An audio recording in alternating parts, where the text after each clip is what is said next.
সমবেত গৌর অনুরাগী, কৃষ্ণ অনুরাগী আমার ভক্তমণ্ডলী এবং আমার ভক্তিমতী মা ও বোনেরা, যারা যারা আজকের এই মহতি হরিবাসরে এসে নিজেদেরকে হরিনামে কৃষ্ণ নামে নিয়োজিত করেছেন বা এত রাত্রি জেগে ভগবানের লীলারস আকণ্ঠ পান করবার জন্য বসেছেন, লীলা সংকীর্তন প্রারম্ভে সকলার শ্রীপাদ পদ্মে জানাই আমি অনন্ত কোটি দণ্ডবৎ প্রণাম। মর্যাদা রাখিলে হয় বৈষ্ণবের লক্ষণ, মর্যাদা রাখিলে হয় সাধুর লক্ষণ। মানুষে সম্মান দিলে সে সম্মান ঈশ্বরে মেলে, এ কথা সর্বশাস্ত্রে গায়। কবি চণ্ডীদাস যিনি আমাদের শিখিয়েছেন, তিনি সবার উপরে মানুষত্ব তাহার উপরে নাই। ভগবান কোথায় থাকেন মা? কোনো মন্দিরে না, ভগবান কোনো মন্দিরে থাকেন না, ভগবান কোনো মসজিদে থাকেন না, ভগবান কোনো গুরুদ্বারায় বা চার্চে থাকেন না। ভগবান থাকেন প্রতিটি জীবের হৃদয় মন্দিরে। ভগবান আপনার হৃদয়েও আছে, আমার হৃদয়েও আছে, আবার 4-5টে জীবের হৃদয়েও আছে। ভগবানকে পেতে গেলে লাগে ভক্তের মনের শুদ্ধ প্রেম এবং ভক্তি। মীরাবাই বলেছেন, বিনা প্রেম সে নাহি মিলে নন্দে লালা। এই সংসারে যার ধন থাকে তাকে বলে ধনী, যার মান থাকে তাকে বলে মানি, যার পাণ্ডিত্য থাকে তাকে বলে পণ্ডিত। কিন্তু ধন থাকলে ভগবানকে পাওয়া যায় না। ধন থাকলে যদি ভগবানকে পাওয়া যেত, যাদের প্রচুর প্রচুর টাকা পয়সা, যেমন মুকেশ আম্বানি, টাটা বিড়লা, তার আগে ভগবানকে পেতেন। মান থাকলেও ভগবানকে পাওয়া যায় না। মান থাকলে যদি ভগবানকে পাওয়া যেত, যারা দেশ দশের নাম উজ্জ্বল করে এত মান নিয়ে বসে আছেন, সৌরভ গাঙ্গুলি, সচিন টেন্ডুলকার, তার আগে ভগবানকে পেতেন। পাণ্ডিত্য থাকলেও ভগবানকে পাওয়া যায় না। কোথাও লেখা নাই যে রামায়ণ মুখস্থ যা রাম তার, কোথাও লেখা নাই মহাভারত মুখস্থ যার কৃষ্ণ তার। আপনি যে কোনো শাস্ত্র ঘেটে দেখুন, আপনি 18 পুরাণ ঘেটে দেখুন, শুধু একটা সিদ্ধান্ত দিয়ে পৌঁছাবেন যে ভক্তি যার শুধুমাত্র ভগবান তার। সেই প্রেম ভক্তি পাওয়ার জন্য আজকে আপনারা এখানে বসেছেন। আপনারা যে আসনটাতে বসে আছেন, এটা মর্যাদা একটু রাখতে হবে। যদি বলেন কেন? কারণ আপনারা যে আসনটাতে বসে আছেন, এটা হচ্ছে শ্রবণের আসন। এই যেমন কোন আপনাদের অরুণডা, এই গ্রামটার নাম অরুণডা, এখান থেকে যদি আপনি আরামবাগ যান, তাহলে আপনি সাইকেলেও যেতে পারেন, হেঁটেও যেতে পারেন, গাড়িতেও যেতে পারেন। জায়গা কিন্তু একটাই, আরামবাগ গন্তব্যস্থল। তেমনি ভগবানকে, ভগবানের কাছে পৌঁছানোর জন্য ভক্তকে ভগবান 9টি উপায় দিয়ে দিলেন। তার মধ্যে প্রথমটার নাম হচ্ছে শ্রবণম, যেটা আপনারা করছেন। শ্রবণ করে ভগবানকে পেয়েছিলেন কে? ব্রহ্মশাপগ্রস্ত রাজা পরীক্ষিত। কিন্তু ছোট করে বলে দি মায়েরা, কীর্তন শুনলে, কীর্তন প্রথম করেছিলেন কে, শুনেছিলেন কে, আর কীর্তন প্রথম প্রচার পেয়েছিল কিভাবে, এটা একটু আমাদেরকে জানতে হবে। কৈলাস পর্বতে হর আর গৌরী একাসনে বসে আছে, মানে ভোলানাথ আর পার্বতী একাসনে বসে আছে।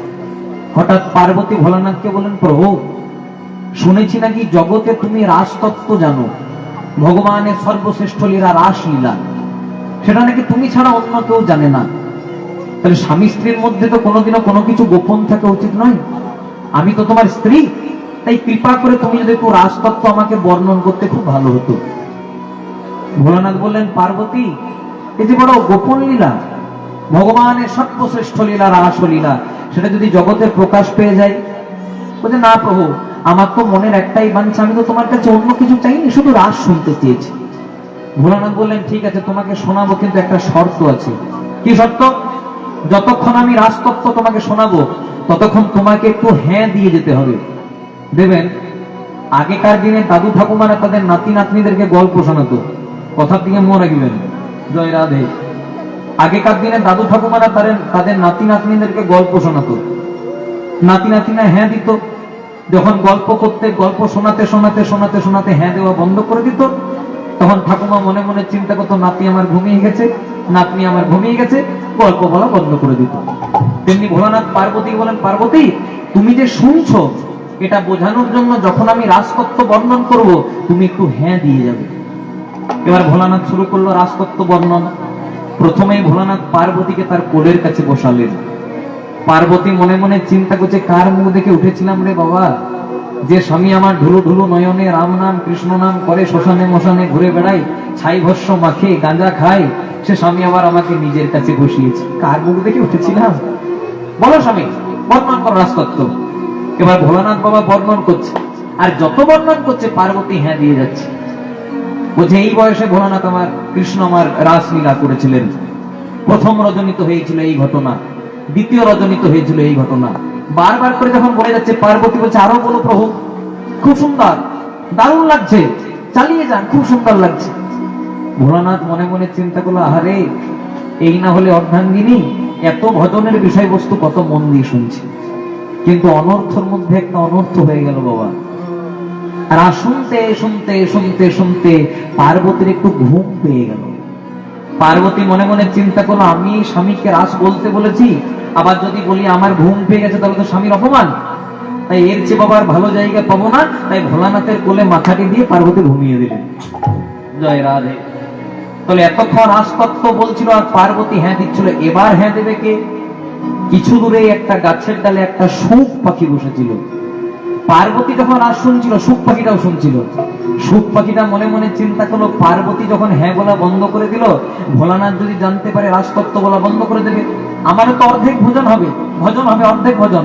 তাই পার্বতীর কণ্ঠস্বরটাকে নকল করে সেই শুক পাখিটা বলতে লাগলো, আরো বলুন প্রভু, খুব সুন্দর, চালিয়ে যান, দারুণ বলছেন। এই বলতে বলতে বলতে বলতে হঠাৎ ভোলানাথ একবার যেই না লক্ষ্য করেছে পার্বতীর দিকে, দেখছে পার্বতী ঘুমিয়ে গেছে। পার্বতী বলেছে, ও পার্বতী, পার্বতী তুমি কখন ঘুমালে? স্বামী আমার একটু ঘুম পেয়েছিল, আপনাকে আমি রাস বলতে বলেছি, আবার যদি বলে ঘুম পেয়েছে তাহলে তো আপনার অপমান, তাই বাবা অনেকক্ষণ আগে আপনার কোলে মাথা দিয়ে ঘুমিয়ে গেছি। তাহলে হ্যাঁ দিচ্ছিল কে? ভোলানাথ চতুর্দিকে খুঁজতে লাগলে, দেখতে পেলেন একটা গাছের ডালে একটা শুক পাখি বসে আছে। শিব মনে মনে চিন্তা করলো, যদি শুক পাখিটা বেঁচে থাকে তাহলে এই শুক পাখিটা জগমাঝে রাস প্রচার করে দেবে।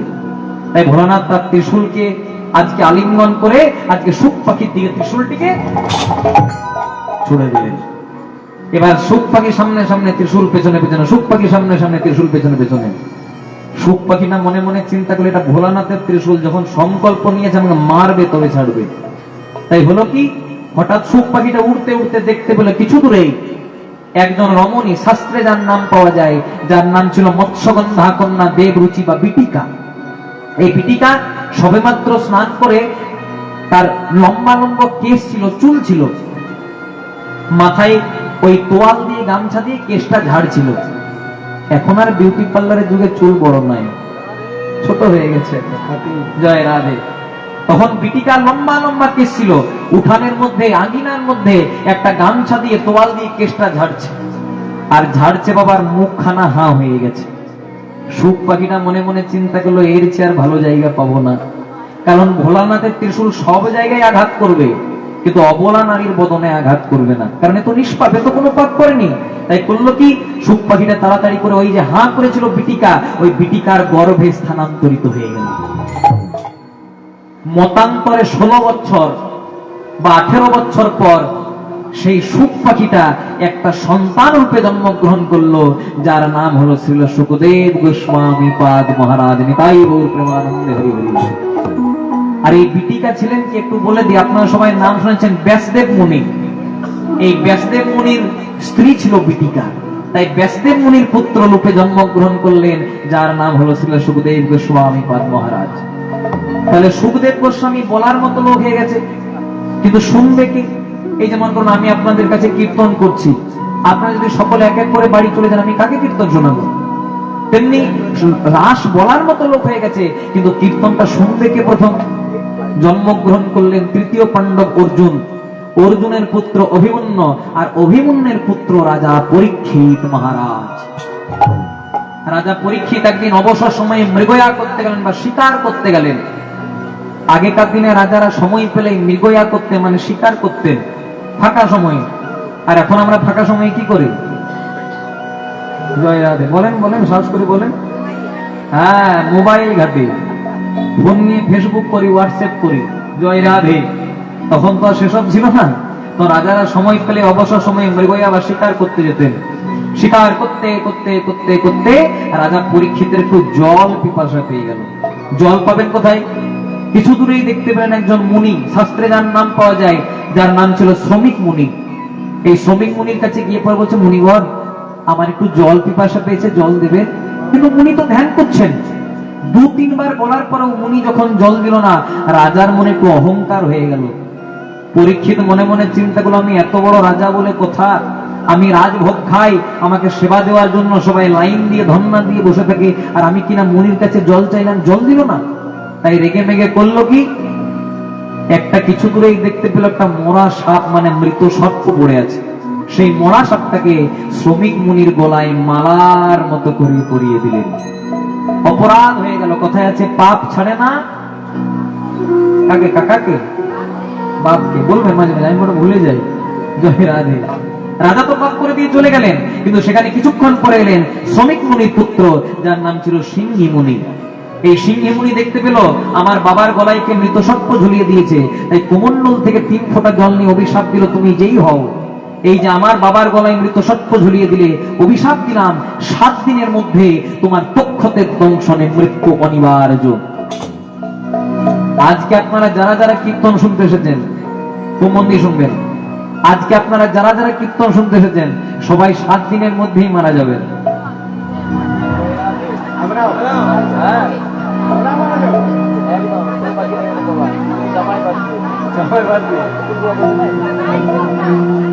মায়েরা মনে মনে চিন্তা করবে, বেকারে লাভ কীর্তন শুনতে। কিন্তু হরিবাসরে দাঁড়িয়ে কোনোদিনও খারাপ কথা বলিনি, আর বলবো না আস্তে আস্তে। আপনি 80 বছরে মারা যান, আপনি 50 বছরে মারা যান, আপনি 30 বছরে মারা যান, 7টা দিনের মধ্যেই ঘুরতে হবে। কেন? কারণ আমাদের বার তো 7টি, রবিবার, সোমবার, মঙ্গলবার, বুধবার, বৃহস্পতিবার, শুক্রবার, শনিবার। আপনি যে কোনো বয়সে মারা যান, এই 7টা দিনের মধ্যেই ঘোরাফেরা করতে হবে। তাই তো মহাজন বললেন, রইবি যদি সামনেই চান, সামনে গেলে মঙ্গল হবে। মঙ্গল হলে তোর বুদ্ধি বাড়বে, বুদ্ধি বাড়লে টাকা পয়সা আসবে, টাকা পয়সা এলে সুখ হবে, আর সুখে যদি গোবিন্দকে ভুলে যাস, তাহলে রাহু তোরে গ্রাস করবে। বড় দামি কথা, উত্তরটা আপনারাই দেবেন। বলছে, রইবি যদি সামনে চল। রইবি মানে রবিবার, তাহলে সামনে চল মানে কি মায়েরা? একটু জোরে বলো। সোমবার। সামনে গেলে মঙ্গল হবে মানে মঙ্গলবার। মঙ্গল হলে বুদ্ধি বাড়বে মানে বুধবার। বুদ্ধি বাড়লে টাকা পয়সা আসবে বৃহস্পতিবার। বৃহস্পতি এলে সুখ হবে শুক্রবার। আর সুখে যদি চিন্তা করি, আই এম গড, আমার শরীরের বল, আমার রক্তের বল, আমার রাজনীতির বল, রাখ বাবা তোর হরি বল। তাহলে শনিবারের দিন একদম রেডি হয়ে আছে, কৃষ্ণ নাম করজি ভার সব মিছে, আর পোলাইতে পথ নাই জহম আছে পিছে। হরি বল। ওই যে রাজা পরীক্ষিত মৃত সর্প ঝুলিয়ে দিলেন, সিংহী মুনি অভিশাপ দিল, তুমি যেই হও, এই যে আমার বাবার গলায় মৃত সর্প ঝুলিয়ে দিলে, 7 দিনের মধ্যে তক্ষতে দংশনে মৃত্যু হবে।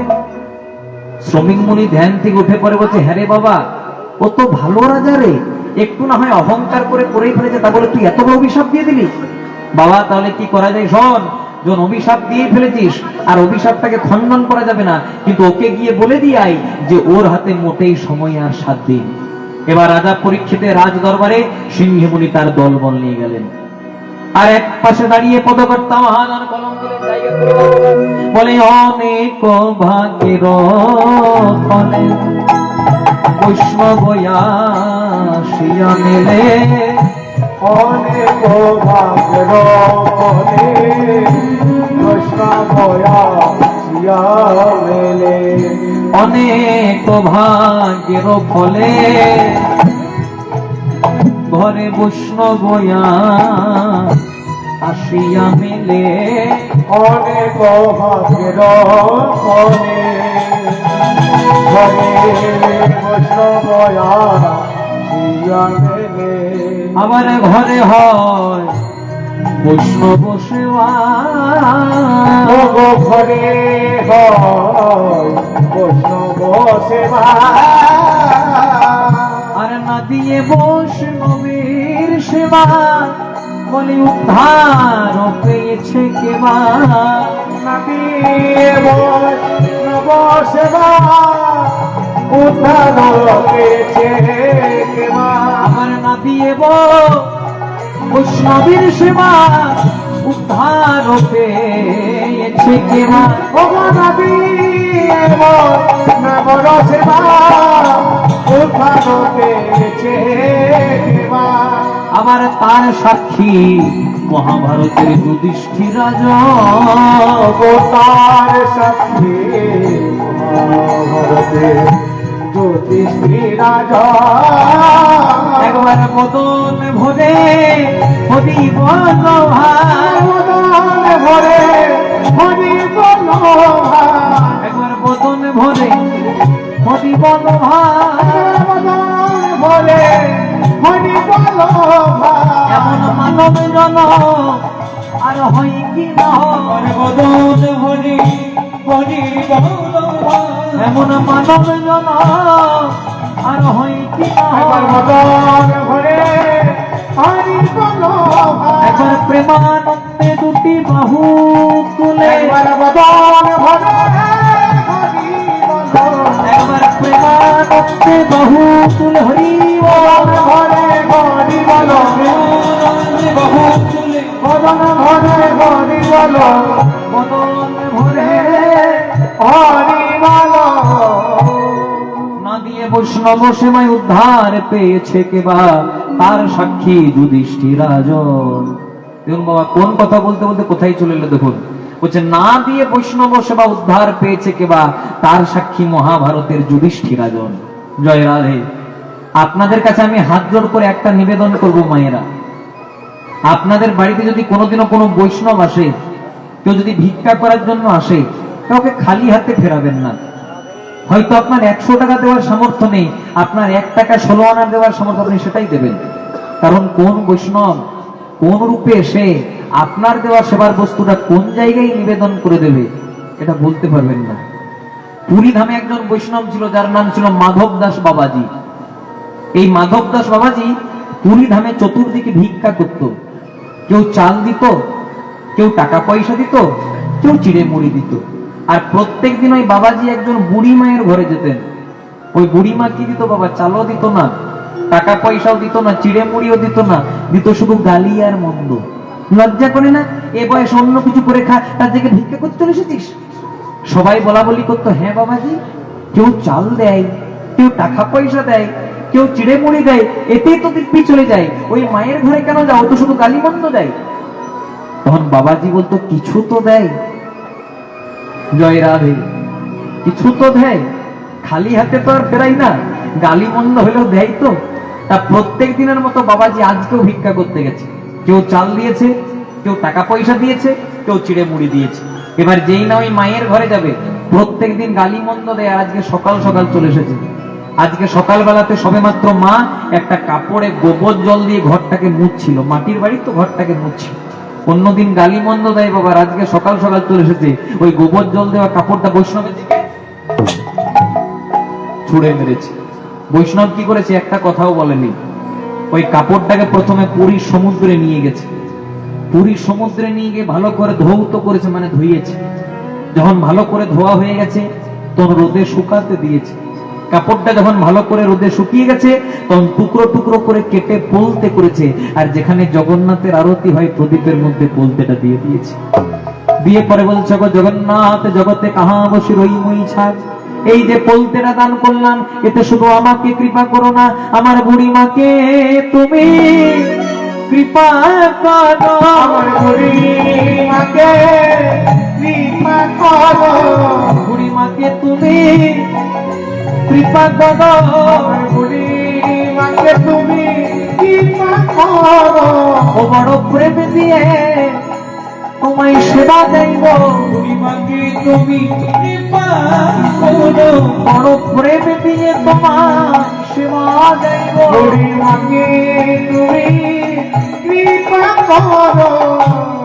দেখুন, তাই বলছে অনেক ভাগ্যের ফলে ঘরে বৈষ্ণব আসিয়া মেলে, ঘরে হয় বৈষ্ণব সেবা, না দিয়ে বৈষ্ণব সেবা উদ্ধার পেয়েছে কেবা, তার সাক্ষী মহাভারতের যুধিষ্ঠির রাজন। মহারাজ যুধিষ্ঠির পর্যন্ত যজ্ঞ করেছিলেন, সেখানে যতক্ষণ না বৈষ্ণব আসেনি ততক্ষণ বাবা যজ্ঞটা সম্পূর্ণ হয়নি। তাই এই বাড়ির গৃহকর্তাও আপনাদের এখানে হরিবাসরের আয়োজন করেছেন কেন না, অগণিত বৈষ্ণবের পদধূলা যেন আপনাদের এখানে পড়ে।